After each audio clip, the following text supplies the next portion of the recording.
Now we want to do a technique now called integration by parts within integration. Because we're going to have some functions that we need to use this on, because basically we're going to have two functions that might be multiplied together.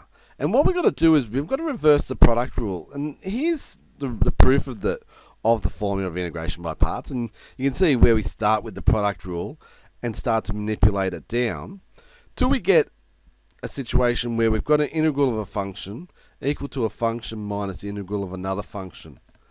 So what we've got here, we treat the two two functions here we got as a product. What happens with the integration by parts here? By what you can see, we're going to treat one of them as, I call one of them the first function, another one the second function, because there's two functions there. So the idea we want to do is take our first function and integrate it, and then leave the second function. So whatever it is, just leave it there. Now, and then we're going to subtract the integral of the first function, integral of the first function, and times the derivative of the second.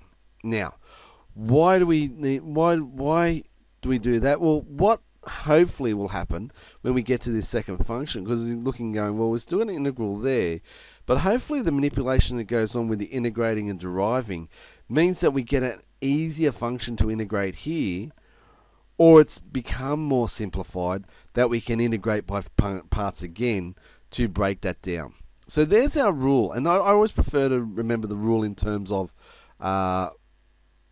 the words rather than these notations, because that notation really ugly if you try and remember g of dash of x and f of x. And I always want to try and remember our functions here, and that's how I'll speak about it as we go through. Let's have a look at the first question. Now, what you choose as the function to be first and second will depend sometimes on the function itself. Sometimes you're going to get a function that you have to designate as the first or the second. But sometimes you get to choose. Like in this case, you can choose which one you want, because we know how to integrate e to the x and we know how to integrate x. So, which one do I choose first? Now, I've chosen e to the x as the first and x as the second. Now, it's a product, so it doesn't matter in terms of the order.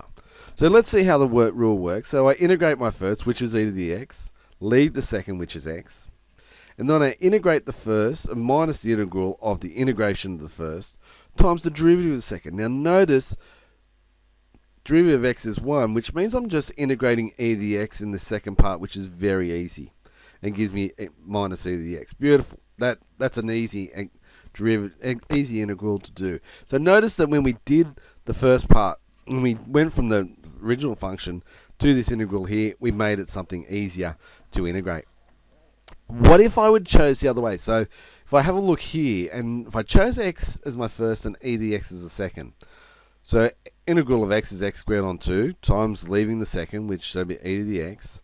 That's not a problem. But now if I minus the integral of integrating the first, which is x squared on 2, and deriving the second, my second function is a lot worse than what I started with. So notice the integral here hasn't made it any easier, and to do that I'm going to integrate by parts, but if I keep using that as my first function, it's just going to be very, very nasty. So what we choose sometimes will deeply matter in how well we're able to do integration by parts. So just be wary of the functions you've got there and what you can take. So the next one, x and sine of x. So sine of x and what we had before, e to the x, lend themselves nicely to be the ones where you take the integral. And a lot of times we want to derive the polynomial. Not always. It just makes it a little bit easier sometimes when we do that. So taking sine x as the first, I integrate that, gives us minus cos times the x, which is the second one, which we leave. And then minus the integral of, integrating sine x is minus cos x, and deriving the second, which was just 1. We can integrate minus cos, because that'll give us minus sine, and the minus times the minus gives us the positive sign, and it's nicely solved there. Now, in the extension 1 course, we derived inverse cos of x. We never integrated inverse cos of x. We integrated to inverse cos of x, we didn't integrate that function because to do that we need an integration by parts. But how do we do that? Well, we have to consider 1 times inverse cos of x to use integration by parts here. And by doing that, we take the 1 and we integrate, we get x. Leave the second because we can't integrate inverse cos of x, so 1 has to be our first function. So it gives us x inverse cos of x minus the integral of x of 1 is x, and the derivative of inverse sine cos of x is 1 over the square root of 1 minus x squared. Now remember our function x over the square root of 1 minus x squared, which we've seen a number of times. We know that's an integral that comes back to 1 minus x squared all the power of half, or the square root of 1 minus x squared. So the integral of that is 1 minus x squared, square root of 1 minus x squared. As we said in other videos, earlier videos, that's really handy to be able to know and remember, to be able to go straight from that to that part. Makes life easier, and you'll be able to solve these types of problems a lot quicker when you do that. So keep trying to remember that one. We want to do that instantaneously. Again, in the 2-unit course, we derived log function. We've never integrated 2 log functions. Again, we have to treat it as integration by parts by putting 1 times log of x. So 1 is our first, so we integrate it. Log of x we didn't know how to integrate, so we don't.